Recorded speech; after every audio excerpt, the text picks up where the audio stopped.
हमारा first chapter है, जैसे 18वीं की सदी की व्याख्या कीजिए। चैप्टर में क्या है, 18वीं सदी की व्याख्या कीजिए। तो इसमें क्या होगी, 18वीं सदी को अगर मैं धीरे धीरे अगर व्याख्या करूंगा, देखो ध्यान सुनना। 1707 में औरंगजेब की मृत्यु हो जाने से मुगल एम्पायर, कह सकते हो कि मुगल एम्पायर या मुगल जो थे वो कहीं कहीं कमजोर हो रहे हैं। 1600 में, 1600 से लेकर के 1700 तक, यानी इन 100 वर्षों में डच, पुर्तगाली, अंग्रेज, फ्रांसीसी, ये सारी विदेशी कंपनियां आकर के भारत में एक बड़ी पावर बन रही हैं।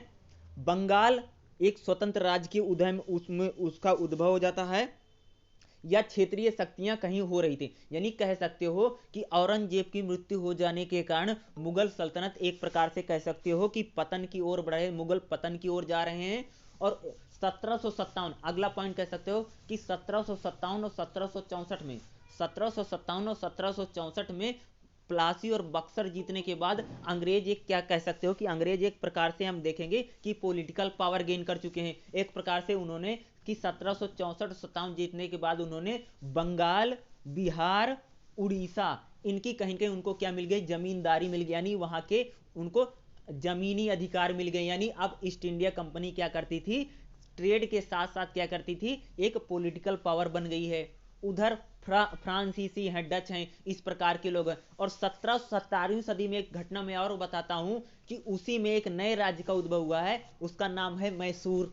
मैसूर भी उत्कर्षण हुआ है। और उसी में कह सकते हो चीज, और मैं अलग अलग चीजें आपको बता रहा हूं कि इतनी चीजें मैं आपको बता दूंगा कि 18वीं सदी आपको ऐसे लगेगा कि नए नए राज्य हो रहे हैं, मुगल पतन की ओर जा रहे हैं। मैसूर आया है, मैसूर में देखोगे कि हैदर अली ने स्वतंत्र मैसूर की स्थापना की है। यानी कह सकते हो कि जो विजयनगर, और कह सकते हो कि जो बहमनी साम्राज्य थे वो कहीं कहीं, ध्यान सुना, जहां पर विजयनगर था, विजयनगर साम्राज्य का जब विखंडन होता है, जब विजयनगर साम्राज्य टूट जाता है और बिखर जाता है, उसी की जगह पर, विजयनगर की जगह पर जिस नए राज्य का कहीं कहीं उत्कर्षण होता है 18वीं सदी में, उसी को हम क्या मानते हैं, मैसूर के नाम से जाना जाता है। और मैसूर की स्थापना 18वीं सदी में होती है। यानी कह सकते हो कि मैसूर है, दूसरा एक कह सकते हो कि बंगाल है, और कई दक्षिण भारत में कई सारे राज्यों का उद्भव हो रहा है। यानी भारत में एक तरफ से अंग्रेज पॉलिटिकल पावर बन रहे, और धीरे धीरे सभी राज्यों को कह सकते हो कि स्टेप बाय स्टेप वो क्या कर रहे हैं, जीतते जा रहे हैं। 17वीं शताब्दी में उन्होंने कह सकते हो कि मैसूर पर कब्जा कर लिया, और कई सारे राज्यों पर, कह सकते हो हैदराबाद भी उसी टाइम एक नया राज्य बन के उभर के रहते, मुगलों से कहीं कहीं स्वतंत्र हो जाता है, एक स्वतंत्र राज्य की स्थापना कर दी जाती है, हैदराबाद भी बन जाता है। यानी कि हैदराबाद के वहां पर निजाम ने जो कर दी थी, निजाम जो उसके कर देते हैं। यानी कह सकते हो एक तरह से मुगल एम्पायर जो है वो पूरी तरीके से डगमगा गया है, मुगल हिल गए हैं, या मुगल मुगल जो शासक है वो बहुत कमजोर हो गए हैं। ठीक है। दूसरा, अंग्रेज एक पॉलिटिकल पावर गेन कर चुके हैं। दूसरा, बंगाल और मैसूर एक नए राज्य का उद्भव होता है, और मैसूर का मैं बताऊंगा, जहां विजयनगर था उसी पर मैसूर आता है। और कह सकते हो कि विजयनगर और बहमनी साम्राज्य, विजयनगर और बहमनी साम्राज्य हमेशा लड़ते रहते थे, और कहीं कहीं उनकी लड़ाई का परिणाम निकला कि कहीं कहीं एक समय के बाद 18वीं सदी में आके दोनों राज्यों का पतन हो जाता है। ठीक है, मैसूर बनता है, और 18वीं सदी में मैसूर राज्य बनता है, और 18वीं सदी में मैसूर का पतन भी हो जाता है, ऐसे भी कह सकते हो। टीपू सुल्तान वहीं के शासक बनते हैं।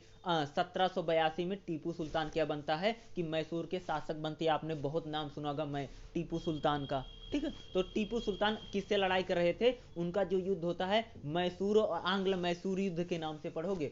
आंग्ल मैसूर 4 युद्ध लड़े हैं मैसूर में। हाँ जी बोले। अगर हम देखें तो मुगल पतन की ओर हैं, सही है। अंग्रेज एक प्रकार से पॉलिटिकल पावर गेन कर रहे हैं।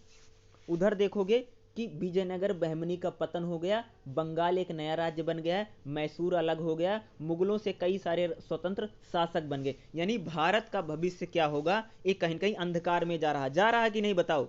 यानी भाई मुगल पतन पे जा रहे हैं, अंग्रेज पावर बन गए हैं, नए नए राज्यों का उद्भव हो रहा, तो कहीं कहीं कह सकते हो कि ना ये इंडिया का भविष्य क्या होगा, एक प्रकार से कहा जा सकता है कि अंधकार में जा रहा था ना। इसीलिए 18वीं सदी को क्या बोला जाता है, अंधकार की सदी बोला जाता है। और कहीं कहीं इसी में देखोगे कि मैसूर एक नया स्टेट बन कर आता है, और कहीं कहीं मैसूर का क्या होता है, पतन भी हो जाता है मैसूर को अगर देखोगे। यानी अगर हम देखें, बोलिए। तो मैसूर कौन सी जगह पर है? मैसूर जो नहीं चाहिए। ठीक है, तो आगे देखो, इसमें एक पहला जो है यही क्वेश्चन है, 18वीं सदी प्रमुख विशेषताएं। ठीक है, 18वीं सदी प्रमुख विशेषताएं, मैं इसी को बता रहा हूँ, बुक ओपन कर लेना। ठीक है, मैं बुक से ही ज़्यादा चीज़ें बताऊंगा और इससे आपको बहुत सारी चीज़ें पता चल जाएंगी। ध्यान से सुनना। सर यूनिट कितना है सर? फर्स्ट ही है। ठीक है, देखो। Hello sir. हाँ जी बोलिए। 18वीं सदी की मुख्य विशेषताएं कह सकते हैं, प्रमुख विशेषताएं क्या रही, ध्यान से सुनना सभी। देखो, अभी हाल में ही भारतीय इतिहास में 18वीं सदी को एक अंधकार के युग में चित्रित किया जा रहा था, यानी कहा जा सकता है, अभी जैसे मैंने बताया ना कि 18वीं सदी अंधकार में जा रही थी और अंग्रेज आ गए थे और मुगल पतन हो रहा था, नए नए राज्य उभर के सामने आ रहे थे, यानी अभी जैसे मैंने आपको बताया कि कहीं कहीं 18वीं सदी एक अंधकार की सदी के रूप में हम उसको कह सकते हैं। अभी हाल में ही जैसे मैंने बताया भारतीय इतिहास में 18वीं सदी, बताता हूँ ध्यान से सुनना। हाल में ही भारतीय इतिहास में जैसे मैंने आपको बताया कि 18वीं सदी एक अंधकार का युग के रूप में कहीं कहीं जैसे मैंने बताया, क्योंकि उस समय भारत में अर्थव्यवस्था और अराजकता व्याप्त थी, यानी कहीं कहीं जो हमारी अर्थव्यवस्था थी एक तरफ से चरमरा गई थी और कहीं कहीं यहाँ पर कह सकते हो कि कहीं कहीं संघर्ष भी बढ़ रहा था, यानी कह सकते हो कि एक तरफ प्लासी हुआ, बक्सर हुआ, मैसूर, अंग्रेज क्या कह रहे थे, एक प्रकार से जो अंग्रेज थे वो भारत पर धीरे धीरे कब्जा करते, अराजकता का कहीं कहीं व्याप्ति। कहा जा सकता है कि इस सदी में मुगल साम्राज्य अपनी आंतरिक कमजोरी और विदेशी आक्रांताओं की ठोकर से धराशायी हो गया था, यानी कह सकते हैं कि 18वीं सदी में जो मुगल साम्राज्य था वह अपनी आंतरिक कमजोरी का मतलब होता है कि जो मुगल बादशाह थे, यानी जो मुगल बादशाह थे वो खुद ही कमजोर थे, यानी उनमें स्वयं ही प्रॉब्लम थी, यानी कह सकते हो कि मुगल दरबार में और मुगल बादशाहों में आपसी मतभेद थे। ठीक है, मुगल बादशाहों में और कहीं के मुगल सल्तनत में कह सकते हैं कि कहीं कहीं क्या था, उनमें खुद ही क्या बने होते, आपसी मतभेद बने होते, विदेशी आक्रांताओं की ठोकर से कहीं कहीं मुगल सल्तनत धाराशाही हो रही थी, यानी कहीं कहीं उसका पतन हो रहा था। क्षेत्रीय शक्तियां कोई अपना साम्राज्य स्थापित करने में सफल नहीं हो रही थी, यानी जो क्षेत्रीय शक्तियां थी कोई बहुत बड़ा क्षेत्रीय शक्तियां साम्राज्य स्थापित करने में सफल नहीं हो रही थी। इसका मतलब ये मत समझ लेना कि बंगाल और जैसे मैं बताओगे कि मैसूर तो बन गया, कैसे कह सकते हो कि 18वीं सदी में क्षेत्रीय शक्तियां नहीं उभर, अरे क्षेत्रीय शक्तियां इतनी बड़ी नहीं बन रही थी कि जिस प्रकार से मुगल सल्तनत थी, यानी कह सकते हो छोटी छोटी क्षेत्रीय शक्तियां का उद्भव रहा था, बड़ी कोई ऐसी शक्ति नहीं बन रही थी जो कहीं कहीं कि इंडिया लेवल पर या कह सकते हो कि सभी को एक साथ लेकर के चल सकती हो, या मुगलों के जैसा कोई बड़ी शक्ति यहाँ पर नहीं उभर रही थी, यानी कह सकते हो यानी कोई बड़ी शक्ति यहाँ पर कहीं कहीं स्थापित होने में कहीं कहीं क्या थी, असफल रही। सदी के अंत तक ब्रिटिश सर्वोच्च स्थापित हो जाने के, यानी 18वीं सदी के लास्ट तक देखोगे तो जो अंग्रेज है वो कहीं कहीं भारत में पूरी तरीके से क्या हो गए थे, स्थापित हो चुके थे। इस अंधकार के युग में भारत में ब्रिटिश शासन एक वरदान साबित, यानी एक अंधकार का युग था और कहीं कहीं इसमें जो अंग्रेज होते हैं भारत के लिए क्या होता, वरदान साबित होते हैं। दूसरे शब्दों में 23 जून 1757 को, क्योंकि प्लासी का युद्ध इसी दिन हुआ, 23 जून 1757 को भारत को एक मध्य युग का अंत हुआ और आधुनिक युग का आरंभ होता है, यानी ये कह रहे हैं कि जब 23 जून और 1757 को जो प्लासी का युद्ध होता, भारत का जो मध्य युग था एक प्रकार से उसका अंत मानते हैं, और आधुनिक यानी कह सकते हो कि मॉडर्न हिस्ट्री कह सकते हो, यानी भारत का एक मॉडर्न युग की कहीं कहीं आरंभ होता। 18वीं सदी को निम्नलिखित विशेषताओं के द्वारा कहीं कहीं हम प्रतिक्रियाओं तथा विचारकों के द्वारा विस्तृत क्षेत्र को कहीं कहीं हम इसको समझ सकते हैं, और 18वीं सदी की प्रमुख विशेषता क्या रही, अब उसको हम थोड़ा सा समझने की कोशिश करते हैं। ध्यान से सुनना। पहला क्या, फर्स्ट नंबर ध्यान देना कि 18वीं सदी में दो महत्वपूर्ण परिवर्तन देखने को मिलते हैं, यानी 18वीं सदी में दो चेंजेस देखने को मिले। प्रथम क्या रहा, जब मुगल साम्राज्य का विभाजन हुआ वह क्षेत्रीय और छोटी सत्ताओं में बटा, यानी जब मुगल साम्राज्य का पतन होता है, जब मुगलों का पतन हुआ और मुगल जो थे यानी जो मुगल बादशाह थे वो कहीं के मुगलों का पतन हुआ, जो मुगल पूरा साम्राज्य था वह छोटी छोटी शक्तियों में बट गया, यानी जैसे बंगाल है, मैसूर है, हैदराबाद है, यानी छोटी छोटी शक्तियों में बटा, कोई बड़ी शक्ति नहीं बन पाई, जैसे एक प्रकार से मुगल साम्राज्य था कोई बड़ी शक्ति उस टाइम यहाँ पर नहीं बन पाया। ठीक है, साम्राज्य में संकट है जिसके परिणाम स्वरूप मुगल साम्राज्य का विखंडन हुआ यानी उसका पतन हुआ, वही इस परिवर्तन का मुख्य कारण था। जहां यह क्षेत्रीय और सामाजिक गुटों में देखोगे कि शक्ति का पुनर्निर्माण था, वहीं दूसरी ओर परिवर्तन कहीं अधिक गहरा, यानी कह सकते हो कि 18वीं सदी में एक परिवर्तन का भी दौर था। यानी जो मुगल हैं वो कहीं कहीं पतन की ओर बढ़ रहे थे, क्षेत्रीय शक्तियों का कहीं कहीं उद्भव रहा था और परिवर्तन क्या बोला जा सकता। वहीं दूसरी ओर परिवर्तन कहीं अधिक ज्यादा हुआ। अंग्रेजी ईस्ट इंडिया कंपनी, क्या बोला जाता है, अंग्रेजी ईस्ट इंडिया कंपनी ने प्लासी यानी 1757 में और बक्सर यानी 1764 के युद्ध में पश्चात राजनीतिक प्रभुत्व प्राप्त कर लिया। यानी कह सकते हो कि 1757 में प्लासी की लड़ाई जीतने के बाद और 1764 में बक्सर जीतने के बाद कहीं कहीं जो ईस्ट इंडिया कंपनी एक व्यापारिक कंपनी थी, वह कहीं कहीं एक राजनीतिक कंपनी या राजनीतिक शक्ति के रूप में कहीं कहीं भारत में स्थापित हो चुकी है।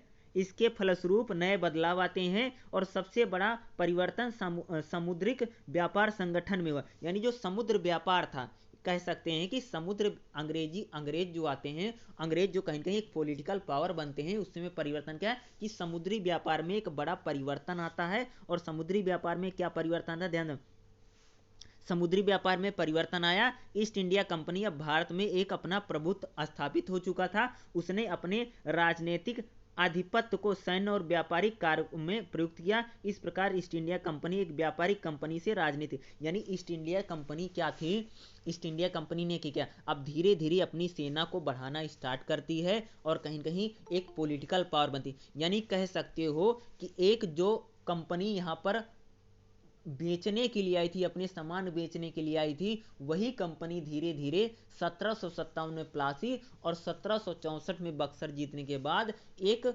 व्यापारिक कंपनी, कह सकते हो एक राजनीतिक कंपनी में डिवाइडेड या कह सकते हो परिवर्तित हो चुकी थी।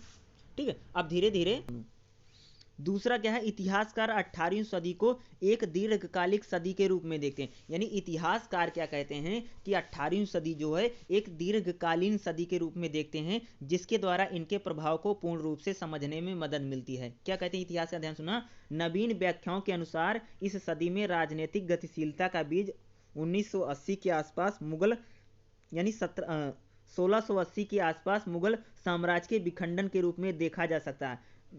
विघटनकारी परिणाम जब 1720 के पश्चात राजनीतिक अस्थिरता को लक्षण दिखाई देते हैं। 1750 से कंपनी का आधिपत्य के रूप में कहीं कहीं प्रारंभ होता है और यह प्रक्रिया 1820 तक चलती रही।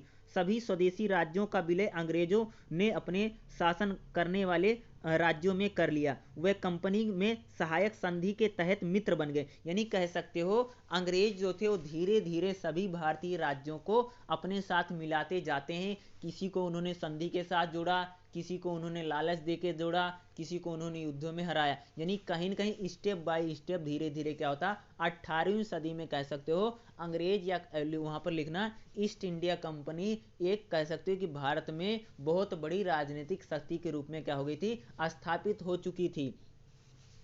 ठीक है, 19वीं शताब्दी के पहले दशकों में अपने असीम पर पहुंची। आर्थिक परिप्रेक्ष्य में अगर देखेंगे तो दीर्घकालिक सदी की धारणा लाभप्रद है। इस बात को ठोस प्रमाण क्षेत्रों में मिलते हैं। राजनीतिक पुनरुत्थान के साथ क्षेत्रीय पुनरुत्थान। देखो इस सदी में क्या होता है, राजनीतिक पुनरुत्थान होता, उसी के साथ क्षेत्रीय यानी आर्थिक क्षेत्र में क्या हो रहा था, अंग्रेज क्या कर रहे थे, नए नए लगान लगा रहे थे और जिससे कहीं कहीं आर्थिक गतिविधियां भी बहुत ज्यादा प्रभावित होती। आपने सुना होगा कि उन्होंने एग्रीकल्चर सेक्टर को पूरी तरीके से क्या कर दिया, नष्ट कर दिया। भारत के जो एग्रीकल्चर सेक्टर था, जो हमारा एग्रीकल्चर सेक्टर था, वो कहीं कहीं अर्थव्यवस्था हमारी ऐसी थी कि कहीं कहीं व्यापार और कृषि एक दूसरे पर कहीं कहीं डिपेंडेंट थी और कहीं कहीं उन्होंने भारत में व्यापार को नाश कर दिया और कहीं कहीं एक काम करते थे, यहाँ से कच्चा माल बहुत ज्यादा ले जाते थे और वहां की उनकी जो कंपनियां होती थी,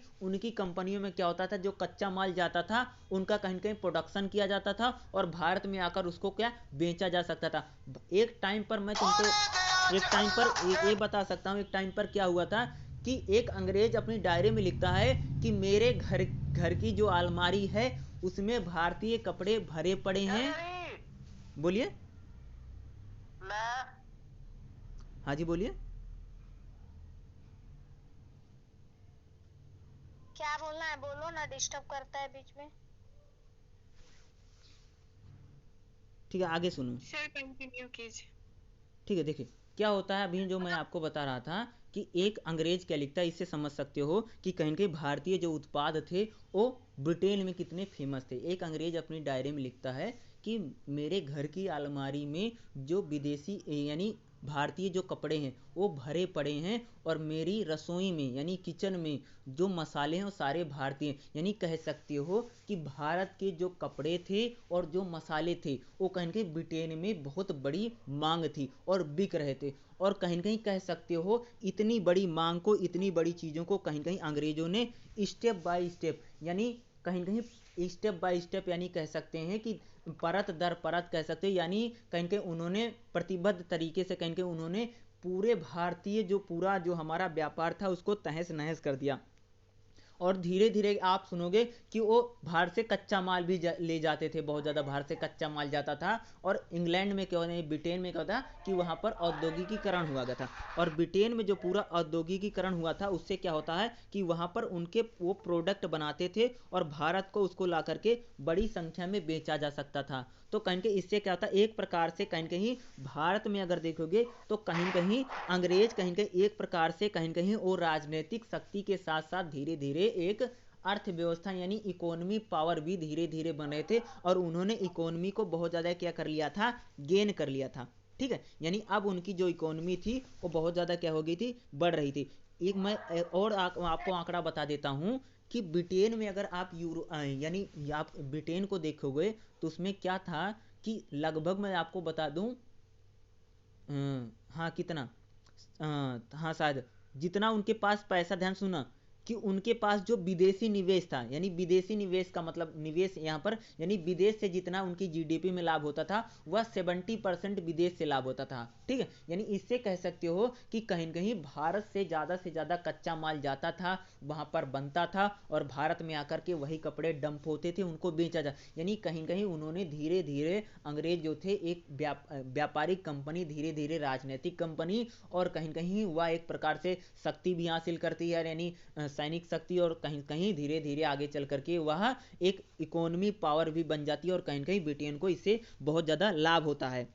ठीक है, और जिसकी नेतृत्व भूमिपतियों वर्ग को मिल किया, यानी अंग्रेज क्या करते हैं, एक प्रकार का यहाँ पर वर्ग खड़ा जिसे आपने सुना होगा जमींदार। ठीक है, इस देश में जमींदारों को जिसने खड़ा किया वो कौन थे, अंग्रेजों ने। कहीं पर उन्होंने जमींदार बनाए, जो कई प्रकार के उनके सिस्टम हैं, उसमें जब आप पढ़ोगे रैयतवाड़ी है, महलवाड़ी है, और उन्होंने जिस प्रकार के अलग अलग क्षेत्रों में अलग अलग सिस्टम बनाए, तो कहीं ना कहीं एक प्रकार से उन्होंने हर चीज़ों में यानी आर्थिक अर्थव्यवस्था पर जोर देते हैं की तुलना में अधिक शोधकर्ता से पता चला कंपनी के सत्ता में आ जाने से देसी संरचना पर जोर पड़ने के बावजूद एकदम नष्ट नहीं हुई। बहुत से कारणों से यह प्रतीत होता कि 18वीं सदी के मध्य में आर्थिक क्षेत्रों में उल्लेखनीय परिवर्तन हुए। ध्यान सुना, उदाहरण के लिए जब ईस्ट इंडिया कंपनी ने बंगाल के सूबे पर राजस्व पर अधिकार स्थापित किए तो धन का प्रवाह बुरी तरीके प्रभावित होता है। पहले बंगाल अपने निर्यात के बदले सोना और चांदी पता था, किंतु अब ज़्यादा ना चल सका। 18वीं सदी के अंतिम हिस्सों में किसान नकदी फसलों जैसे नील और अफीम की खेती करने के लिए बाध्य हो गए। इससे अंत की फसलों का उत्पादन पर बुरा प्रभाव पड़ा और वह युद्ध का बदलता स्वरूप था। 1750 के बाद अवधि में नागरिक जनमाल तथा आर्थिक उत्पादन की क्षति पहले की अधिक में तुलना होने लगी। यानी कह सकते हो कि धीरे धीरे जो भारत में एग्रीकल्चर था पूरा धीरे धीरे एक प्रकार से हमारे देश में खाद्यान्न की फसलें बहुत ज़्यादा होती थी।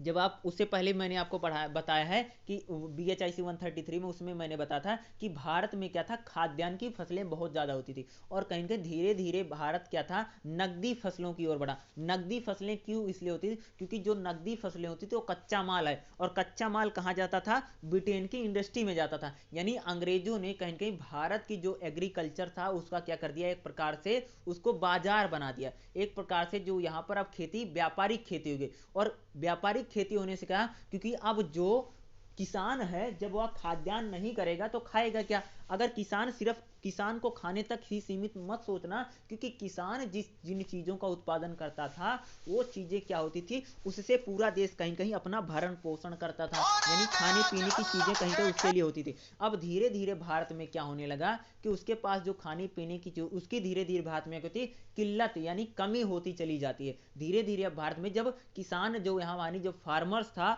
जब वो नकदी फसलें ज़्यादा करेगा, जैसे नील की खेती, अफीम की खेती, क्योंकि नील और अफीम बड़ी संख्या में ब्रिटेन जाता था, यानी कह सकते हो कि इंग्लैंड जाता था, ब्रिटेन वहां पर जाता था। और इस जाने की वजह से, क्योंकि हमारे जो भारतीय किसान हैं, जो भारतीय किसान थे, अब कहीं कहीं वो क्या नहीं कर सकते थे, अब वह खाद्यान्न की फसलें कम करते थे। और खाद्यान्न की फसलें जब उन्होंने उगाना कम कर दिया या खाद्यान्न की फसलों का उत्पादन कम हुआ, इससे हमारे देश में क्या हुआ, खाद्यान्न की कमी हुई और भारत में कहीं कहीं भूखमरी और गरीबी की समस्या कहीं कहीं धीरे धीरे पनपने लगती है। और एक प्रकार से उन्होंने कह सकते हो व्यापार को भी कहीं कहीं पूरी तरीके से डाइवर्ट कर दिया। एक प्रकार से व्यापार को भी अंग्रेज ध्वस्त कर देते हैं, क्योंकि उनको कहीं कहीं एक समय में, जैसे मैंने आपको बताया कि जो भारतीय कपड़े थे, मसाले थे, ब्रिटेन में बड़ी संख्या में उनकी कहीं कहीं डिमांड थी, या बड़ी संख्या में कहीं कहीं वो ज़्यादा बिक रहे थे। लेकिन धीरे धीरे क्या होता है कि ब्रिटेन के बने जो उत्पाद होते हैं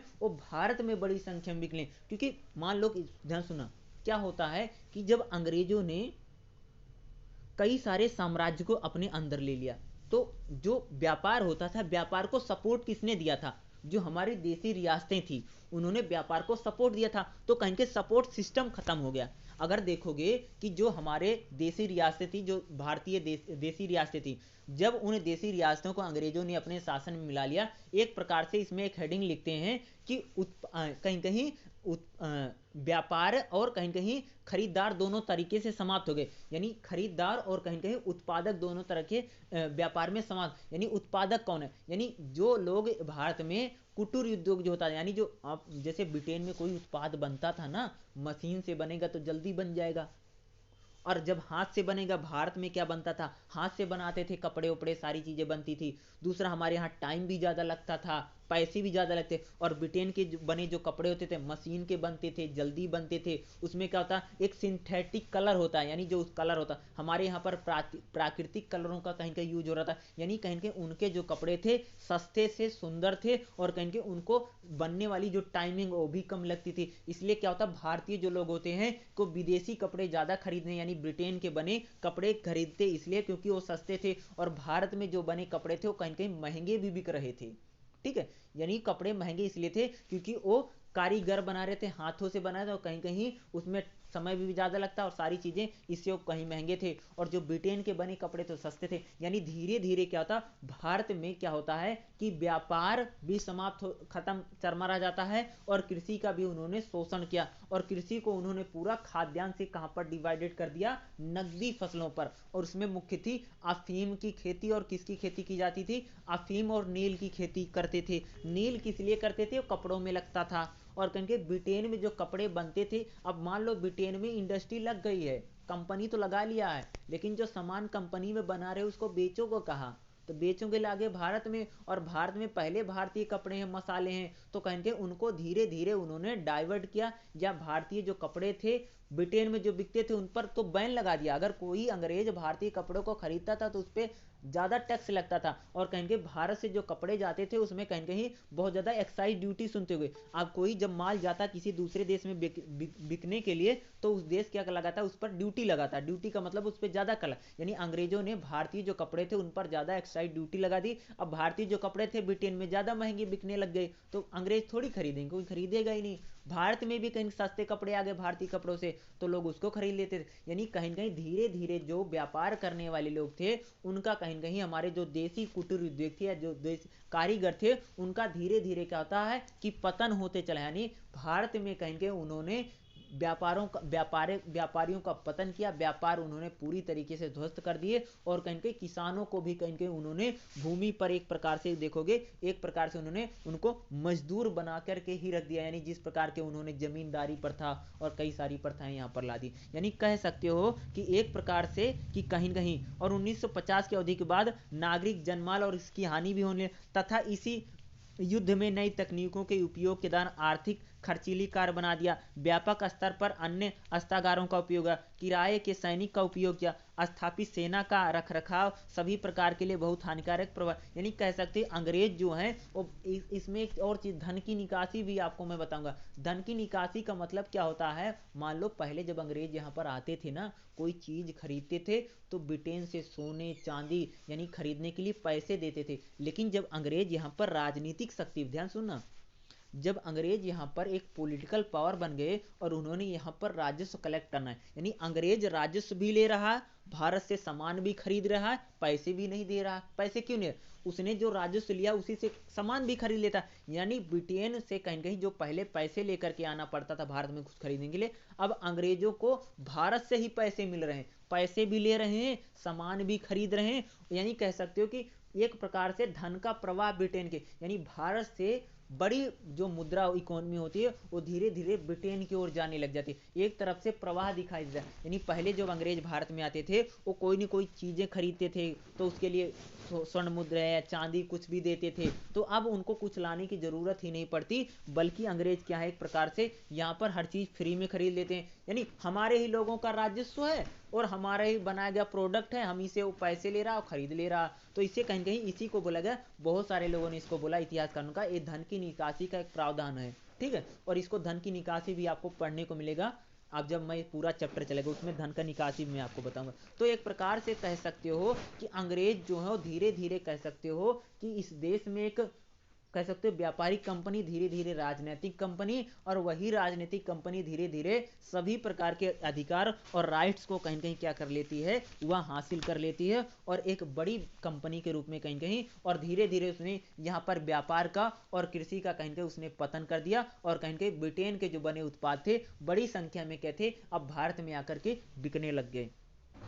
तीसरा क्या है देखिए, एक महत्वपूर्ण परिप्रेक्ष्य हाल के मामलों में उभर कर सामने आया है, वह है भारतीय अर्थव्यवस्था तथा विश्व व्यवस्था के मध्य संबंध का अवलोकन करना। हिंद महासागर, अटलांटिक महासागर, प्रशांत महासागर के साथ एक विस्तृत व्यापारिक नेटवर्क का, यानी कह सकते हैं भारत जो समुद्री व्यापार, यानी जब अंग्रेज नहीं आए थे उससे पहले भारत में कह सकते हो कि समुद्री व्यापार बहुत ज्यादा था। यानी इंडिया जो था वो व्यापार बहुत ज्यादा करता था और हमारा जो पूरा व्यापार था क्या था, समुद्री व्यापार बहुत ज्यादा हुआ करता था। लेकिन धीरे धीरे क्या था, चाहे वो हमारा हिंद महासागर, अटलांटिक महासागर या प्रशांत महासागर के बीच में एक पूरा नेटवर्क था, एक प्रकार से आने जाने के जो रास्ते होते उसी को क्या बोलते हैं, नेटवर्क। यानी कह सकते हैं समुद्री मार्ग जो था वो कहीं कहीं बना हुआ था। और प्रारंभिक आधुनिक व्यापार यूरोपीयकरण ने 18वीं सदी में व्यापारिक जीवन की प्रकृति और भविष्य पर, यानी कह सकते हो धीरे धीरे जब यूरोपीय व्यापारी आते हैं और कहीं के 18वीं सदी में जो भारतीय व्यापारी थे, ठीक है, तो जो भारतीय व्यापारी थे वो कहीं कहीं क्या होता कि जो पूरा भारतीय जो हमारा व्यापारी था वो कहीं कहीं क्या होने लग गया कि एक प्रकार से कहीं कहीं जो समुद्री व्यापार था वो कहीं कहीं अस्त व्यस्त हुआ, ठीक है। इस मांग के निर्धारण में यूरोपीय व्यापारियों को विश्वव्यापी नेटवर्क द्वारा किए गए भारत के दृष्टिकोण में इसमें पर्याप्त मात्रा में लाभ था। इस मध्य में भारत में ज्यादा, और कहीं के 18वीं सदी को समझने के परिप्रेक्ष्य में यह परिणाम महत्वपूर्ण है कि मुगल काफी धन आया। 18वीं सदी को समझने में कहीं कहीं इंपॉर्टेंट है, उत्तर मुगल काल में कहीं कहीं देखोगे, उत्तर मुगल काल का मतलब होता है कि उत्तर मुगल काल को हम मानते हैं औरंगजेब के बाद जितने भी शासक आए उनको बोला जाता है उत्तर मुगल काल, ठीक है। यानी मुगलों का जो पतन का काल है औरंगजेब के बाद उसी को बोला जाता है उत्तर मुगल काल। यानी जब कोई एम्पायर धीरे धीरे पतन हो जाता है या समाप्ति की कगार पहुंचता है, उसके बाद जितना सेशन चलता है या किसी नए साम्राज्य के स्थापित होने तक, उस पीरियड को उत्तर काल बोलते हैं। जैसे आपने सुनोगा उत्तर मौर्य काल, उत्तर गुप्त काल, उत्तर मुगल काल। यानी उत्तर मुगल काल का मतलब होता है कि 1707 से लेकर, यानी औरंगजेब की मृत्यु के बाद से लेकर के 1757 तक, क्योंकि उसके बाद ब्रिटेन यहाँ पर एक प्रकार से कहीं के देखोगे कि एक अधिकार कर ले, यानी ब्रिटेन का शासन चलता, क्योंकि 1707 से लेकर के और 1757 तक यानी कहीं कहीं जो मुगल हैं वो कमजोर हो गए हैं और कहीं कहीं एक प्रकार से कह सकते हैं ईस्ट इंडिया कंपनी कहीं कहीं एक प्रकार से पॉलिटिकल पावर बनी हुई, इसी को बोला जाता उत्तर मुगल काल, ठीक है। आगे देखिए, कहीं कहीं देख रहे होगे कि साथ साथ में देखोगे जो हमारा व्यापार है अंग्रेज व्यापार की देखरेख में दक्षिण पूर्व एशिया में की दिशा में मुड़ गया, क्योंकि 18वीं सदी में देखोगे कि तुलना में कहीं एक संकट की सदी कहीं या संकट पूर्वक सदी के रूप में देखा गया। यानी विश्वव्यापी आर्थिक विस्तार हुआ और भारत में समुद्री व्यापार इस समय साधारण रूप से बढ़ा, इसलिए क्योंकि इसमें दृष्टिकोण जो 18वीं सदी में आर्थिक पृथक्करण का युग माना जाता है, संदिग्ध माना जाना चाहिए। इस प्रकार 18वीं सदी में अधिकांश, ध्यान सुना, क्या कह सकते हो, इस प्रकार 18वीं सदी में अब अधिकांशता अंधकार में रही, अजारकता युग नहीं माना जा सकता है। मुगल साम्राज्य का पतन हो रहा था। इस सदी का एकमात्र प्रमुख विशेषता यह थी कि क्षेत्रीय शक्तियों के उदय की सदी के मध्य में लगभग उतना ही महत्वपूर्ण दूसरी घटना थी, ब्रिटिश शक्ति का उदय तीसरी महत्वपूर्ण घटना। यानी अगर हम तीन बड़ी घटनाएं देखें 18वीं सदी में, क्या बताते हैं, यहाँ सुनना, पहले क्या बताते हैं, मुगल साम्राज्य का पतन इस सदी की एक महत्वपूर्ण विशेषता थी। यानी मुगल साम्राज्य का पतन हो रहा था, 18वीं सदी की एक महत्वपूर्ण विशेषता रही।